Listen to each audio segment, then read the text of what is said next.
Setelah Yerusalem runtuh, pertanyaannya, adakah masa depan bagi peradaban Tuhan? Mengutip dari Detik News, Profesor Nasruddin Umar menulis panjang lebar tentang fakta kemunduran dunia Islam yang menurutnya sangat memalukan. Namun di saat yang sama beliau mengemukakan optimismenya terkait masa depan generasi berikutnya. Bisa dilihat ketika beliau mengutip pendapat seorang peneliti keagamaan, Profesor Hull. Menurut Profesor Hull, telah terjadi dialektika antara sekularisme dan berbagai bentuk gerakan humanisme di Barat sebagai kritik terhadap sekularisme itu sendiri. Ada yang menarik ketika Profesor Hull melihat fenomena ini justru sebagai cikal bakal lahirnya periode baru, dialektika zaman modern yang memberi peluang besar bagi kebangkitan Islam jilid kedua sebagai panduan masyarakat modern. Hipotesis ini diajukannya usai melakukan penelitian terhadap dialektika peradaban selama 3000 tahun terakhir dan memberi perhatian khusus pada corak kebangkitan Nabi Muhammad. Meskipun Profesor Hull tidak menunjuk tempat di mana dialektika ini akan bermula, Profesor Nasruddin Umar berharap Indonesia dapat menjadi kiblat baru dunia modern. Dalam bukunya, Sejarah Indonesia Modern, M. Jerry Claves memuat nubuat Nabi Muhammad tentang generasi masa depan. Di sini disebutkan Nabi Muhammad menubuatkan Samudera, sebuah kota di timur yang banyak melahirkan orang-orang suci. Inilah dasar penguasa Timur Tengah menjelajahi Nusantara sejak abad ke-7 Masehi. Singkat cerita, buku ini menyebutkan kerajaan Islam Samudera Pasai diyakini sebagai penggenapan terhadap nubuat Nabi Muhammad tersebut, kerajaan yang jatuh ke tangan imperialis Barat pada abad ke-15 Masehi. Terlepas dari kerajaan Samudera Pasai, ini menarik.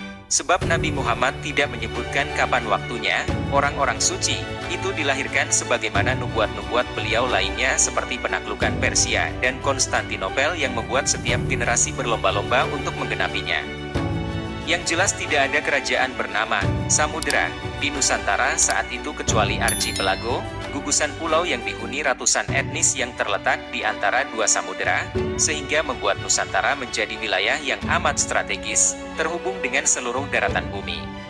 Oleh jadi, Samudera yang dimaksud oleh Nabi Muhammad bukan nama sebuah kerajaan, melainkan letak dan ciri-ciri geografis wilayah di timur, yaitu Nusantara ini.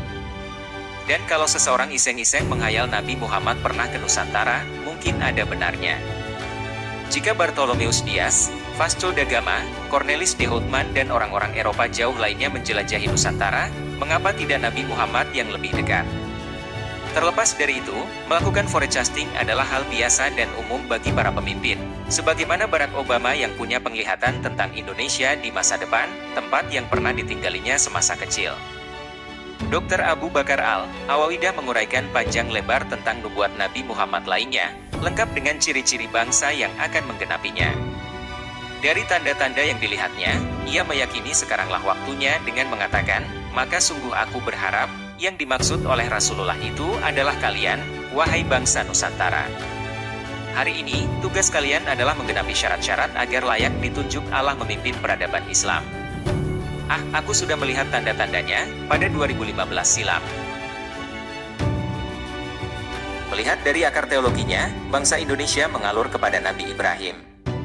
Orang Islam menyebut namanya setiap hari dalam salat, melakukan haji, kurban, dan simbolitas lainnya. Di mata orang Nasrani maupun Yahudi, Nabi Ibrahim adalah sahabat Allah, pokok anggur Allah, dan semua nabi-nabi dari Bani Israel, termasuk Nabi Musa dan Nabi Isa, berasal dari nasabnya. Tidak sedikit pula yang berpendapat kalau filosofi dalam Hindu dan Buddha mewarisi DNA filosofis Nabi Ibrahim. Dan secara politis, sejarah menunjukkan bahwa bangkitnya Yerusalem di zaman Nabi Musa, kerajaan Allah di zaman Nabi Isa, maupun Darussalam di zaman Nabi Muhammad sebagai peradaban yang unggul tidak terlepas dari kerja sama antar sesama generasi Nabi Ibrahim ini. Seolah-olah ini panggilan bagi seluruh generasi Nabi Ibrahim khususnya di Indonesia untuk merajut kembali ikatan persaudaraan di antara mereka. Akibat logis dari ini mengharuskan mereka berhenti bertengkar pada aspek-aspek pinggiran berupa ritus dan liturgi, menonjolkan yang satu dari yang lainnya, saling mengafiri, dan sebagainya, sebab mereka bersaudara. Ruh dari generasi Nabi Ibrahim terdahulu yang sukses membangun peradaban yang unggul mesti ditransformasikan kepada bangsa ini supaya peradaban serupa bangkit kembali di sini sebagai penggenapan daripada nubuat atau prediksi di atas. Syaratnya, Bangsa ini harus berlepas diri dari segala bentuk keterikatan dan ketundukan kepada bangsa-bangsa lain sebagaimana dicontohkan oleh Nabi Muhammad, Nabi Isa, Nabi Musa, dan seterusnya, kendati harus berhadapan dengan kekuatan adidaya sekalipun.